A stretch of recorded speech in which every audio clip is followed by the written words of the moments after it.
Hey, love, don't you deserve great sex? We think so. Welcome to Sex in South Beach, where everybody comes to talk, listen, and learn about sex. I'm Dr. Sanjaya, and you're watching my show, Sex in South Beach, where everybody comes to have healthy, happier sex. And let me tell you, today we are talking about sex amongst people with disabilities. So we are going to dive right into it. And many of us don't think about this subject, but all of us will deal with someone either who has a disability at some point in their life, or many of us will develop a disability later in life. You just never know what's going to happen. And today we're going to get down into it. We're going to discuss the mechanics of having sex when you have a disability, and we're going to just shatter all of those myths that we have about sexuality amongst people with disabilities. So even though you may have never asked about sex with disabilities, today you are going to get all the answers. So you stay tuned to Sex in South Beach. We'll be right back. Because you know it's all about the scent, smells so good. It's all about the scent, smells so good. Yeah, it's pretty clear. The boys, they follow me. 'Cause I shake it, I shake that sense on me. Then they go boom, boom, and then they start chasing. And wanna kiss me up in all the right places. You go, girl, with a whole cart full of sense-stimulating body oil. I know you're about to get your groove on. Can I tell you, the boys love sense even more than they love the bass. Get yours today at drsanjaya.com. Welcome back to Sex in South Beach with your girl, Dr. Sanjaya, America's sex educator. And today we are talking about doing the deed with disabilities. And to help us explore this very important, super relevant topic, we have my good friends, Miss Shelly Bear, Shelly Bear, and Miss Ann Thomas with us today. So give it up. So Shelly Bear is a huge disabilities advocate here in Miami. She's created a guide called Access Miami, which is a resource guide for people with disabilities. She runs a leadership program at the University of Miami Miller School of Medicine. She just advocated to get benches in a specific area in Miami for people who can't walk that far and want to sit down and chillax and see our beautiful environment. She's also throws sex parties for people with disabilities. I mean, she's a little freaky too. And my friend Ann here, Ann has had many, many lives, actually. Ann started out, I think, as an actress. Is that right, Ann? That's correct. Ann started out as an actress, and then she became I became a high school drama teacher. A high school drama teacher, only to go on to become A lawyer. A lawyer and a litigator. Hardcore people? Yep. 12 trials. 12 trials. The year before I got multiple sclerosis. And what year was that? How old were you when you got multiple sclerosis? I was... You have to tell me the year. 41. 41 when you developed multiple sclerosis. And Shelly, on the other hand, Shelly, you developed your disability much younger than 41, right? I was 3. When I got juvenile rheumatoid arthritis. So you developed juvenile rheumatoid arthritis at 3 years old, and so you've actually been living with a disability for most of your life. Yes. Yes, and Ann lived 41 years before. I was perfect. You were perfect. And now you're just a little bit better, right? So let's get into this. So what are the biggest sexual myths? What are the biggest myths that people think about sex, about people with disabilities? People don't think we get married. Yeah. They don't think we have children. They don't think we have sex. I mean, that's one of the myths. That's one of the myths. That's a big myth. Yeah, Yes. they don't think we're physically capable of having sex. Like, they don't even put sexuality and disability in the same sentence. Even sensuality and beauty in this, and like you were saying, childbearing as well, and getting married as well. It's kind of like it's not even on the radar. So the biggest myth is that people with disabilities are not sexual beings. And that's just malarkey, right? That's just some BS because, having a physical disability, a lie. It is a lie, right? Right? Yeah, I mean, people with disabilities still have the same desires, the same wants, the same needs, the same hormones. It goes across all disabilities. So even if you're a paraplegic or a quadriplegic or a spinal cord injury, you just may not be able to feel in certain areas, but you still have the same emotions, the same desires, and the same wants. And the same hormones. Right. The same hormones, right? You just have to be creative and do it a little differently. Now, most women, we've all dated someone with mental disabilities. Right? And one thing that those relationships have taught us is that the biggest sexual organ is the one between our ears, right? Exactly. The more creative the person, the better off you are. Right. Yeah. So if you have a physical impairment, that doesn't impair your brain at all. No. So your biggest sexual organ is definitely left intact, regardless of your physical condition. Right. And there are a lot of people think they know, oh, she's in a wheelchair, so then she can't feel. But everybody's different. I mean, I have MS, and I call that multi-sensitive. Because I'm so sensitive everywhere. Touch me. And I mean, that works to my advantage and my disadvantage. But so people think just because... Can I give you an orgasm? No. I mean, close. Reframing it. I like that. Yeah. Multi-sensitive. So if someone, let's say, and Shelly has taught me a lot about this over the years. Shelly and I have been good friends for several years. So if someone is physically impaired, let's say they're paralyzed from the waist down, and they're not able, let's say it's a man who's paralyzed from his waist down, and he's not able to have intercourse. So he still has the same feelings and the same emotions, right, going on. So then how is he able to express his sexuality? Or well, I think the body parts work. He just wouldn't be able to feel, but he could still have an orgasm. And he could still become erect. Yeah. Right. It's so really tricky. If it's spinal cord injury, it's different from an illness. Right.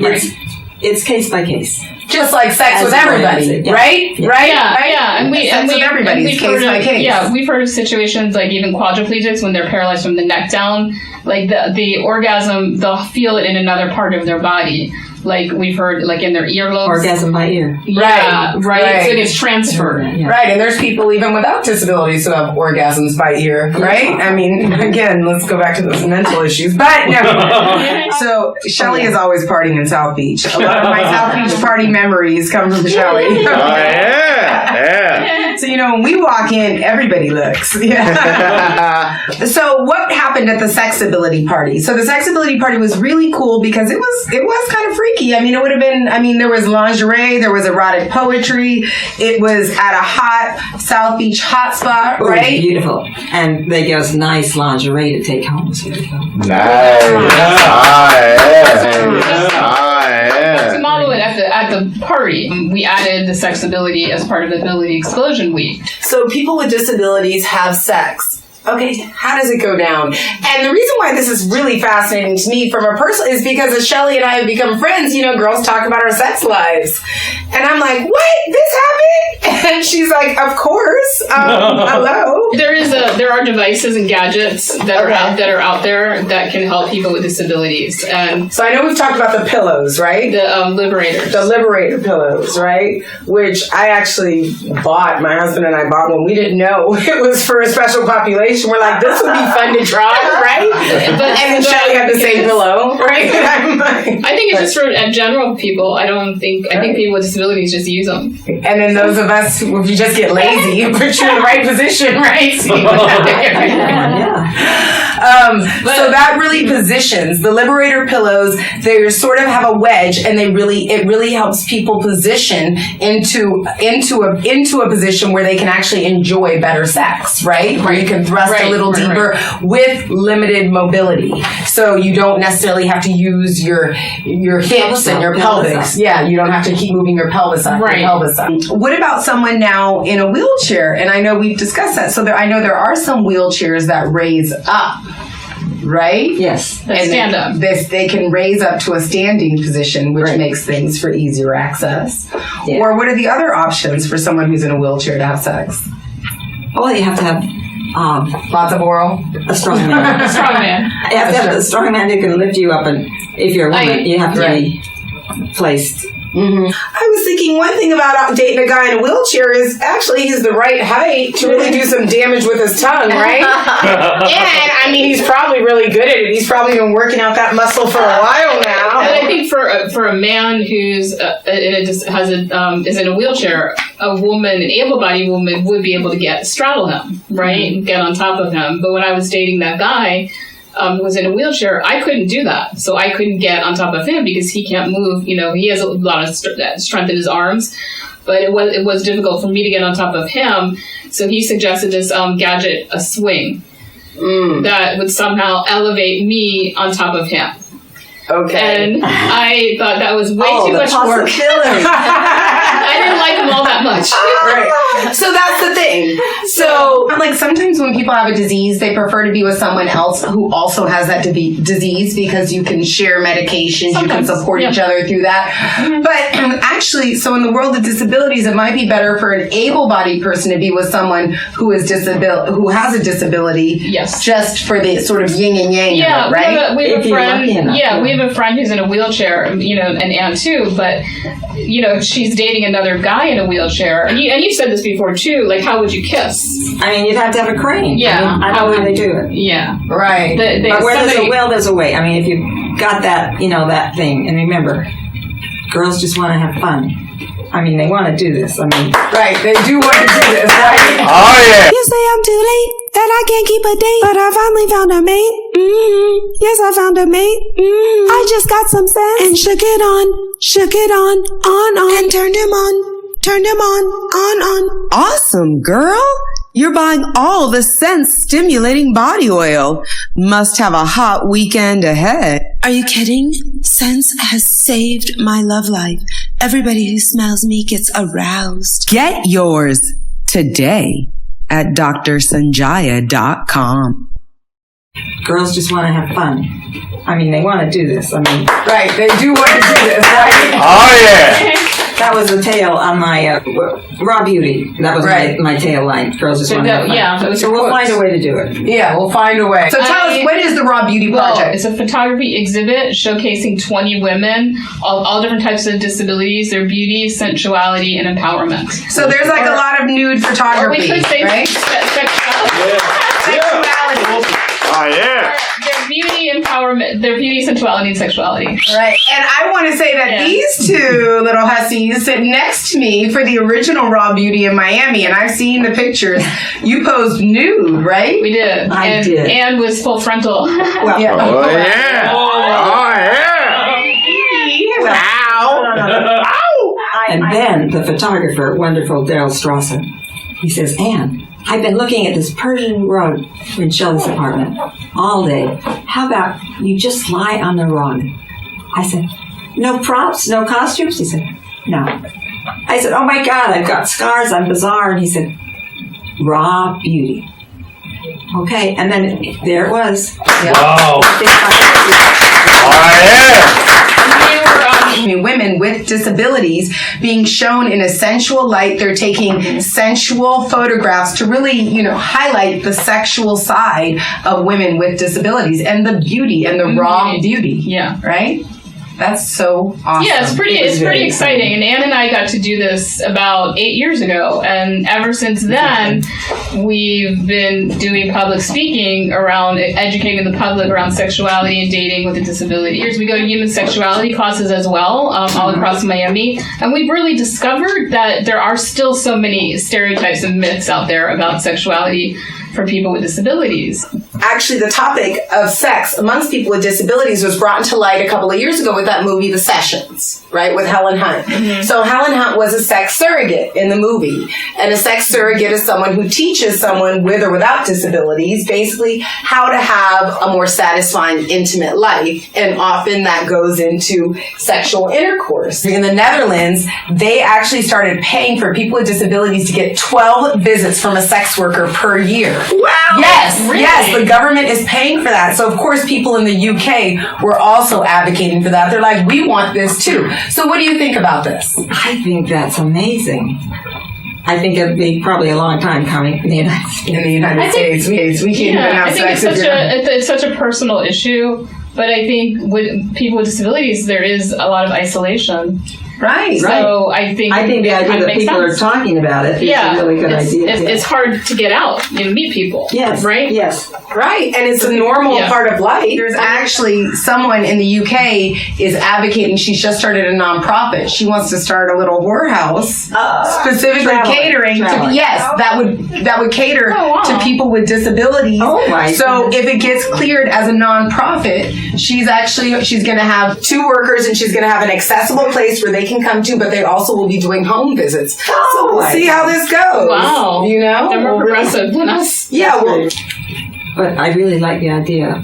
Yeah, I think so too. And also adjusting to your new life with disabilities, especially for our wounded warriors coming home. Yeah, they're going to need help adjusting to their new bodies, their new lives, and sex surrogates may be able to provide that very valuable service. So thank you so much, Ann and Shelley. I'll put information about them up on the website so you guys can get in touch, because if you need a sex expert with disabilities who can help you have better sex, let me tell you, these ladies can make it happen. Yeah.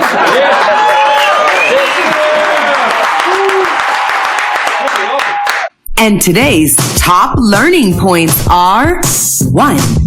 People with disabilities have sexual hormones, feelings, and desires just like everybody else. 2. There are many devices and techniques that make sex better for people with disabilities. Creativity is key. And 3. Sex surrogates can help people with or without disabilities learn techniques to have more satisfying intimate relationships. And remember, always wrap it up, because great sex is safe sex. Do you remember our friend? He was in a wheelchair, the doctor in the wheelchair, who liked both Shelley and I. Yeah. And we're like, dude, you can't have both of us. Is he the one who came up with that the type swing of party? idea? Yes. Yeah. Yes. I wanted that swing. Yes. And today's homework is: go to sexinSouthBeach.com, sign up for the VIP list so you can get free stuff for better sex. Follow me on Facebook, Twitter, and YouTube, and check out the Sex in South Beach podcast on Podcast Planet, a whole new world of awesome.